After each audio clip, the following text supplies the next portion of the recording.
Di hujung sana, di rumah berpasak emas,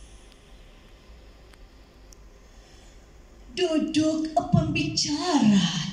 Sahabat,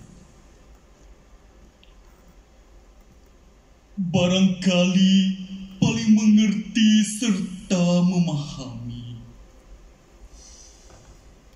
hembus kebencian masih bergulir di kota dan desa. Ada sengketa kerana pernah ada sejarah. Kasih yang erat demi bangsa, demi tamadun Dan budaya Melayu, Cina, India hidup bersama. Namun, pasakkan di jiwamu, muda-mudi. Seharusnya bersatu. Di medan TikTok, tarian dan hiburan menyemarakkan malam menggoda perhatian. Dalam setiap hati yang terleka menjunjung janji kosong, harapan yang suram.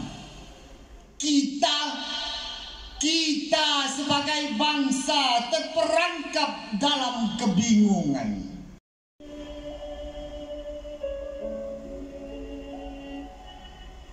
Tapaknya bermaharkan darah dan nyawa.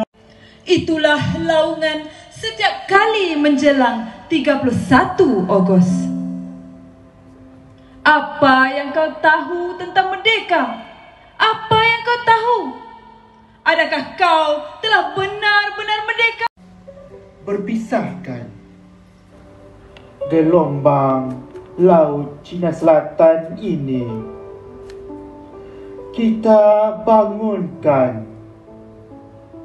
dengan lelah dan derai air mata.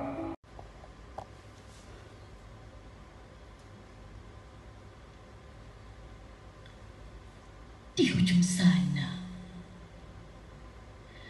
di rumah berpasak emas, duduk pembicara dunia.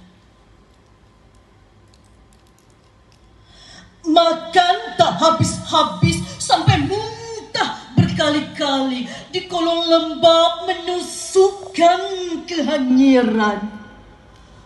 Para pencari abadi bertafakur lelah dalam tangis.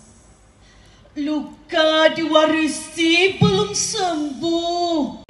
Saudaraku,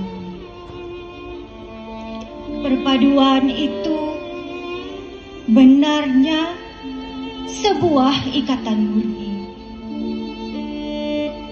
Bunga-bunga bangsa yang mekar berkembang, menyulam kasih dalam kalam, menjaga warisan hingga akhir zaman.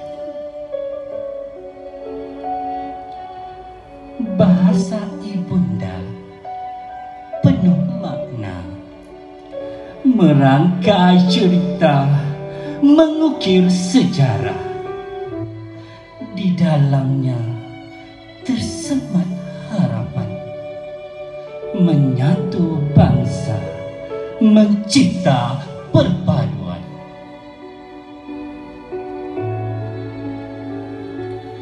Dari lidah terbit bicara, pewaris silam, penanda kuasa. Setiap kata harta yang paling berharga, menghidupkan tamadun, membina bangsa.